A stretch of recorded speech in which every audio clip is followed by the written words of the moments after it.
Good morning, students. Today we are going to discuss the third stanza of the poem The Lotus Eaters by Alfred Lord Tennyson. Let's take up the text. The charmed sunset lingered low adown. In the red west, through mountain clefts the dale was seen far inland, and the yellow down bordered with palm, and many a winding vale, and meadow set with slender galling gale. A land where all things always seemed the same, and round about the keel with faces pale, dark faces pale against that rosy flame, the mild-eyed, melancholy lotus eaters came. Wow, what a beautiful stanza. Let's discuss this stanza.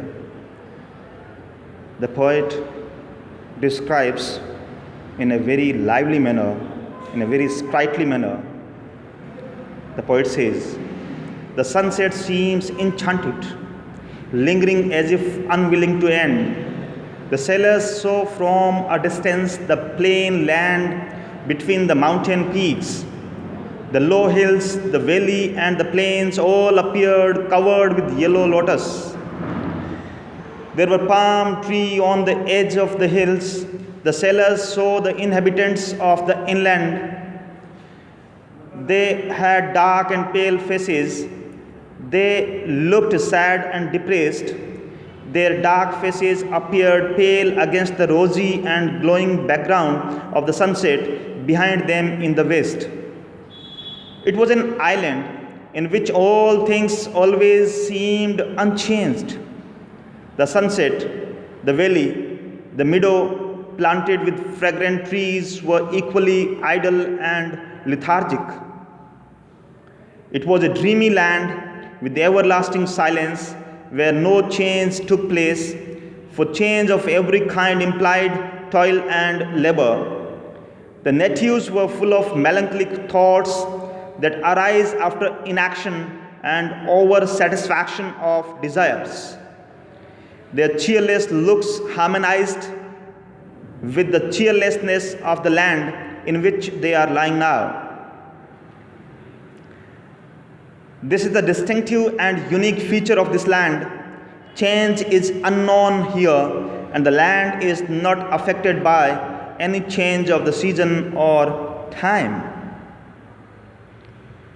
Now, let's take up the next stanza. Branches they bore of that enchanted stem, laden with flower and fruit, whereof they gave to each but whoso did receive of them, and taste. To him the gushing of the wave far, far away did seem to moan and rave on alien shores, and if his fellow spake, his voice was thin as voices from the grave, and deep asleep he seemed, yet all awake, and music in his ears did beating heart did make.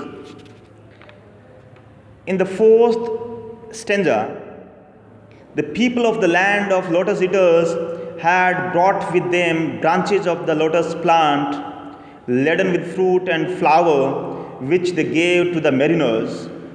Whosoever ate the fruit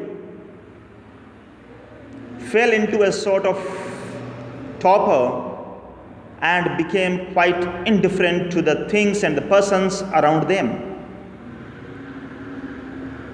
Because the lotus plant or the lotus fruit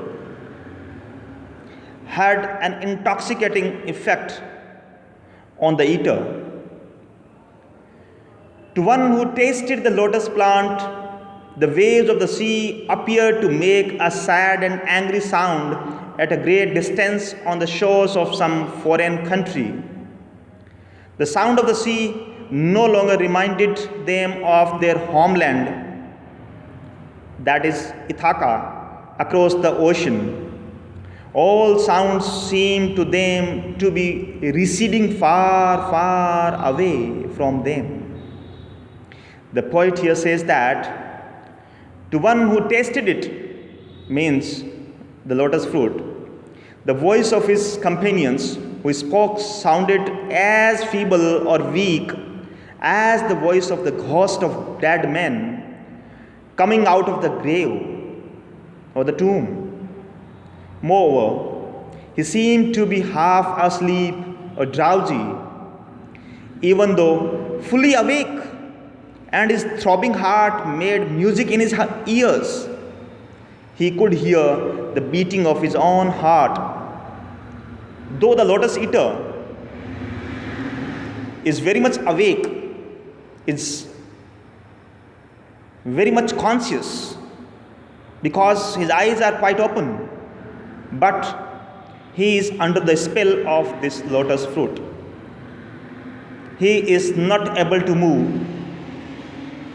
He does not desire to move or to do any work due to the overwhelming effect or the intoxicating influence of these lotus fruits.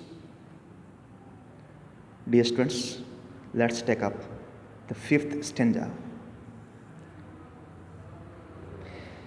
They set them down upon the yellow sand, between the sun and the moon upon the shore, and sweet it was a dream of fatherland, of child and wife and slave, but evermore most weary seemed the sea, weary the oar, weary the wandering fields of barren foam.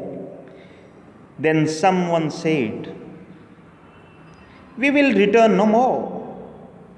And all at once they sang, "Our island home is far beyond the wave, we will no longer roam." Here, in this stanza, the mariners are reminded of their fatherland, their homeland, that is Ithaca. But they are not willing to move. They are reminded of their wives, their children, their slaves. But even then, they don't want to move, simply because they are satisfied with this present situation. Here, the poet gives us a very vivid and sprightly picture of these war-weary companions of Ulysses. As they sat themselves down on the yellow sand, the sun was setting in the west in front of them, whereas the moon had risen behind them in the east, and it was sweet for them to dream of their fatherland, that is Greece, as well as of their children, their wives and the servants. But at the same time, a further sea voyage seemed to them a very wearisome job to them, and wearisome too seemed the pulling of the oars over the wearisome expansion of the ever-moving greenish waters, which looked like an unproductive green field. To these mariners who were suffering from war weariness and travel weariness, everything appeared to be wearisome, tiresome, including the seemingly unending sea voyage and the pulling of the oars. The greenish blue foaming sea looked like a field of corn, but unlike such a field, the field on the sea was barren. After a little while, someone said, "We will return no more." His words were caught up by all his companions, who unitedly sang, "Our island home, that is Ithaca, is far beyond the wave. We will no longer roam. We will no longer roam." The sailors' spirits of adventure had been benumbed as they had eaten the lotus plant. Voyaging seemed wearisome to them.